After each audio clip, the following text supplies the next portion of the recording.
Demeha tebaxede bahayên xerídaran sedî 0.09 zêde bû. Herwiha enflasyona salane jî gihîş sedî 9.54. Li Aliyê din di endeksa bahayên hilberîneran ên mehanê de jî enflasyon ji sedî 0.42 zêde bû. Bi vî awayî enflasyona salane ya endeksa bahayên hilberîneran bû sedî 9.88. Herwiha di koma sereke ya xerçkirinan de rêjeya herî zêde bi 1.64 ve loqente otel bûn.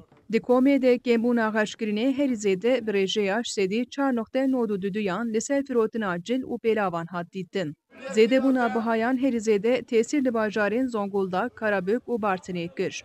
Di meha tebaxê de Gilyas bi zêdebûna bihayê xwe ya sedî 37.67 bû pêşengê zemmê.